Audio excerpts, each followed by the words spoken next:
ਵਾਹਿਗੁਰੂ ਵਾਹਿਗੁਰੂ ਵਾਹਿਗੁਰੂ ਜੀ ਕਾ ਖਾਲਸਾ ਵਾਹਿਗੁਰੂ ਜੀ ਕੀ ਫਤਿਹ। ਗੁਰੂ ਰੂਪ ਗੁਰੂ ਪਿਆਰੀ ਸਾਧ ਸੰਗਤ ਜੀ, ਅੱਜ ਦੀ ਜੋ ਸਾਖੀ ਹੈ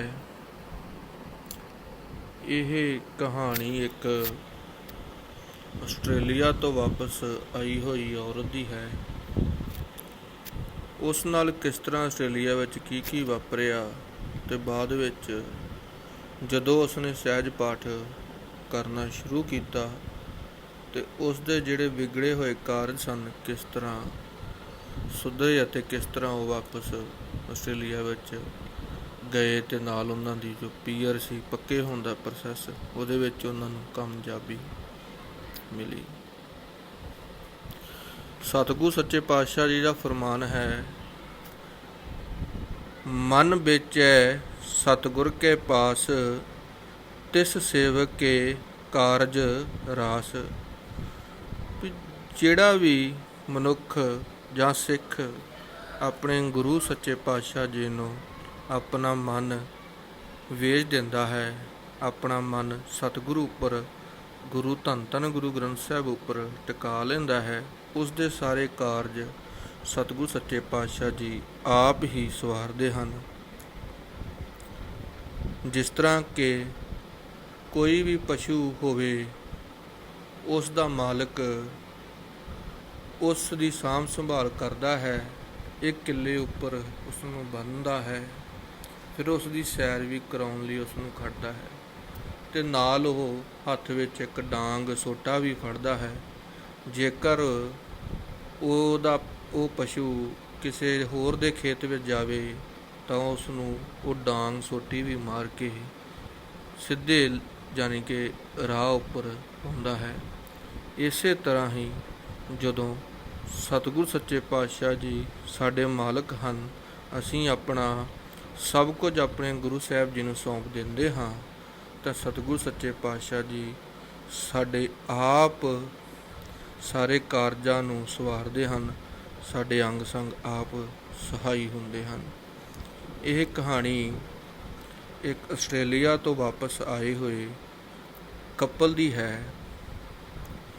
ਇਹ ਕਪਲ ਜੋ ਹਨ, ਇਹਨਾਂ ਨੇ ਆਪਣਾ ਨਾਂ ਦੱਸਣ ਤੋਂ ਮੈਨੂੰ ਮਨ੍ਹਾ ਕੀਤਾ ਹੈ।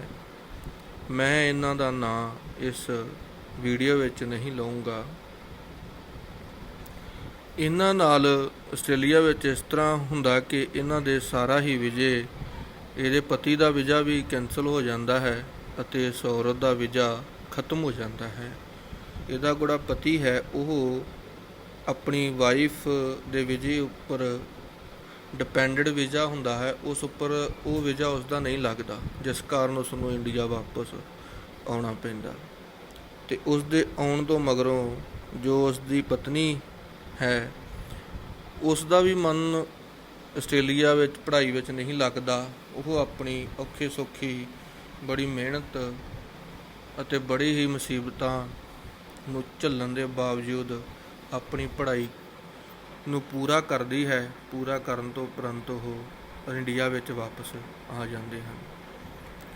ਇੰਡੀਆ ਆਣ ਕੇ ਵੀ ਉਹਨਾਂ ਦੀ ਜੋ ਜ਼ਿੰਦਗੀ ਹੈ ਉਹ ਇੰਨੀ ਸੌਖੀ ਨਹੀਂ ਰਹਿੰਦੀ, ਕਿਉਂਕਿ ਜਿੰਨਾ ਵੀ ਉਹਨਾਂ ਦਾ ਪੈਸਾ ਉਹਨਾਂ ਨੇ ਕਮਾਈ ਕੀਤੀ ਹੁੰਦੀ ਹੈ ਜਾਂ ਘਰ ਵਿੱਚ ਵੀ ਜੋ ਉਹਨਾਂ ਕੋਲ ਸੀ ਉਹ ਉਹਨਾਂ ਨੇ ਆਪਣੀ ਪੜ੍ਹਾਈ ਸਕੂਲਾਂ ਦੀ ਫੀਸਾਂ ਨੂੰ ਉਤਾਰਨ ਵਿੱਚ ਹੀ ਖਰਚ ਦਿੰਦੇ ਹਨ ਅਤੇ ਕੁਝ ਵੀਜ਼ਿਆਂ ਦੇ ਪ੍ਰੋਸੈਸ ਵਿੱਚ ਉਹਨਾਂ ਦੇ ਪੈਸੇ ਸਾਰੇ ਲੱਗ ਜਾਂਦੇ ਹਨ। ਇਹ ਸਭ ਕੁਝ ਉਹਨਾਂ ਨਾਲ ਵਾਪਰਦਾ। ਇੱਥੇ ਵੀ ਬਹੁਤ ਹੀ ਔਖਾ ਉਹਨਾਂ ਦਾ ਜੀਵਨ ਬਤੀਤ ਹੁੰਦਾ ਹੈ। ਫਿਰ ਇੱਕ ਦਿਨ ਉਸ ਆਦਮੀ ਦੀ ਜੋ ਪਤਨੀ ਹੈ ਟੀਵੀ ਉੱਪਰ ਸਾਖੀ ਸੁਣ ਰਹੀ ਹੁੰਦੀ ਹੈ, ਕਥਾ ਇੱਕ ਭਾਈ ਸਾਹਿਬ ਦੀ। ਉਹ ਭਾਈ ਸਾਹਿਬ ਉਸ ਕਹਾਣੀ ਵਿੱਚ, ਉਸ ਕਥਾ ਵਿੱਚ ਸਹਿਜ ਪਾਠ ਦੀ ਮਹਿਮਾ ਦੱਸਦੇ ਹਨ ਕਿ ਸਹਿਜ ਪਾਠ ਇੱਕ ਸਿੱਖ ਨੂੰ ਕਰਨਾ ਚਾਹੀਦਾ ਹੈ। ਸਹਿਜ ਪਾਠ ਕਰਨ ਨਾਲ ਸਾਨੂੰ ਕੀ ਲਾਭ ਪ੍ਰਾਪਤ ਹੁੰਦੇ ਹਨ। ਇਹ ਸਾਰੀ ਸਾਖੀ ਸੁਣ ਕੇ ਉਸ ਔਰਤ ਦੇ ਦਿਲ ਵਿੱਚ ਹੁੰਦਾ ਹੈ ਕਿ ਕਿਉਂ ਨਾ ਮੈਂ ਵੀ ਸਹਿਜ ਪਾਠ ਆਰੰਭ ਕਰਾਂ ਤਾਂ ਜੋ ਮੇਰੇ ਵੀ ਜੋ ਵਿਗੜੇ ਹੋਏ ਕਾਰਜ ਹਨ ਉਹ ਸਾਰੇ ਪੂਰੇ ਹੋਣ। ਉਹ ਔਰਤ ਇਹ ਗੱਲ ਸੋਚ ਕੇ ਨਾਲ ਆਪਣੇ ਪਤਨੀ ਨੂੰ ਲੈ ਕੇ ਗੁਰੂ ਸਾਹਿਬ ਜੀ ਦੇ ਸਰੂਪ ਧੰਨ ਧੰਨ ਗੁਰੂ ਗ੍ਰੰਥ ਸਾਹਿਬ ਜੀ ਸੱਚੇ ਪਾਤਸ਼ਾਹ ਜੀ ਦੇ ਸਨਮੁਖ ਹਾਜ਼ਰ ਹੋ ਕੇ ਤੇ ਸਹਿਜ ਪਾਠ ਆਰੰਭ ਕਰ ਲੈਂਦੇ ਹਨ ਤੇ ਨਾਲ ਹੀ ਆਪਣੇ ਵਿਗੜੇ ਹੋਏ ਕਾਰਜਾਂ ਨੂੰ ਪੂਰਾ ਕਰਨ ਦੀ ਅਰਦਾਸ ਕਰਦੇ ਹਨ। ਹਲੇ ਹੀ ਉਸਨੇ ਥੋੜ੍ਹੇ ਹੀ ਦਿਨ ਸਹਿਜ ਪਾਠ ਕਰਦੇ ਹਨ ਕਿ ਉਹਨਾਂ ਦਾ ਵਕੀਲ ਦਾ ਫੋਨ ਆ ਜਾਂਦਾ ਹੈ ਕਿ ਉਹਨਾਂ ਦੀ ਆਸਟ੍ਰੇਲੀਆ ਦੇ ਕਿਸੇ ਸਟੇਟ ਦੀ ਇਨਵੀਟੇਸ਼ਨ ਆ ਜਾਂਦੀ ਹੈ। ਜਦੋਂ ਉਹਨਾਂ ਨੂੰ ਇਹ ਪਤਾ ਲੱਗਦਾ ਹੈ ਕਿ ਸਾਡੀ ਇਨਵੀਟੇਸ਼ਨ ਆ ਗਈ ਹੈ ਤਾਂ ਉਹਨਾਂ ਦਾ ਵਿਸ਼ਵਾਸ ਹੋਰ ਗੁਰੂ ਸਾਹਿਬ ਉੱਪਰ ਵੱਧ ਜਾਂਦਾ ਹੈ ਅਤੇ ਉਹ ਔਰਤ ਹੋਰ ਸ਼ਰਧਾ ਅਤੇ ਪਿਆਰ ਨਾਲ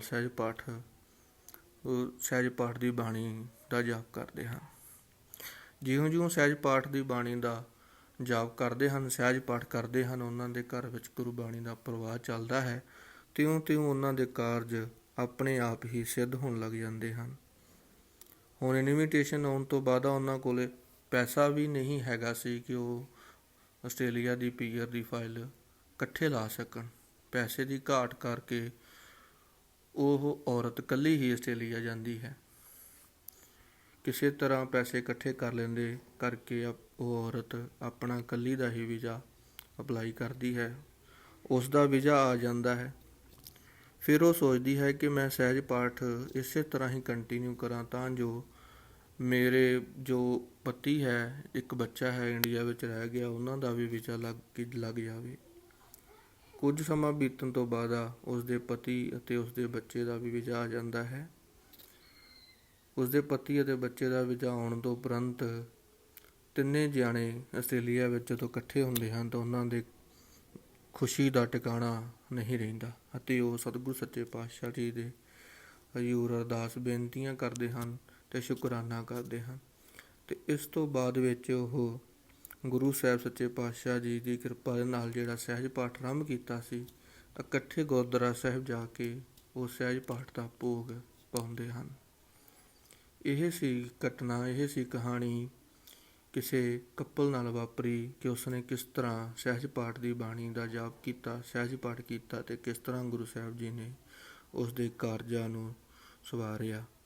ਉਹਨਾਂ ਨੇ ਆਪਣਾ ਵਿਸ਼ਵਾਸ ਧੰਨ ਧੰਨ ਗੁਰੂ ਗ੍ਰੰਥ ਸਾਹਿਬ ਉੱਪਰ ਰੱਖਣ ਤੋਂ ਉਪਰੰਤ ਉਹਨਾਂ ਨੇ ਸਹਿਜ ਪਾਠ ਦੀ ਬਾਣੀ ਦਾ ਜਾਪ ਕੀਤਾ ਅਤੇ ਸਤਿਗੁਰੂ ਸੱਚੇ ਪਾਤਸ਼ਾਹ ਜੀ ਨੇ ਆਪ ਅੰਗ ਸੰਗ ਸਹਾਈ ਹੋ ਕੇ ਆਪਣੇ ਸੇਵਕਾਂ ਦੇ ਕਾਰਜਾਂ ਨੂੰ ਸਿੱਧ ਕੀਤਾ। ਇਹ ਜੋ ਕਹਾਣੀਆਂ ਮੈਂ ਆਪਣੇ ਚੈਨਲ ਦੇ ਥਰੂ ਤੁਹਾਨੂੰ ਸੁਣਾਉਂਦਾ ਹਾਂ, ਇਸ ਦਾ ਮਕਸਦ ਸਿਰਫ ਇੱਕੋ ਹੀ ਹੈ ਕਿ ਮੈਂ ਇਸ ਤਰ੍ਹਾਂ ਦੀਆਂ ਕਹਾਣੀਆਂ ਸੁਣਾਵਾਂ ਤਾਂ ਜੋ ਹੋਰ ਵੀ ਕਿਸੇ ਦਾ ਮਨ ਜੋ ਡਾਵਾਂਡੋਲ ਹੋਇਆ ਫਿਰਦਾ ਹੈ। ਅੱਜ ਕੱਲ੍ਹ ਦੇ ਸਮੇਂ ਵਿੱਚ ਡਿਪਰੈਸ਼ਨ ਬਹੁਤ ਜ਼ਿਆਦਾ ਹੈ, ਹਰ ਪਾਸੇ ਦੀ ਦੌੜ ਲੱਗੀ ਹੈ, ਬਿਮਾਰੀਆਂ ਚਾਰ ਸਵੇਰੇ ਤੁਰੀਆਂ ਫਿਰਦੀਆਂ ਹਨ।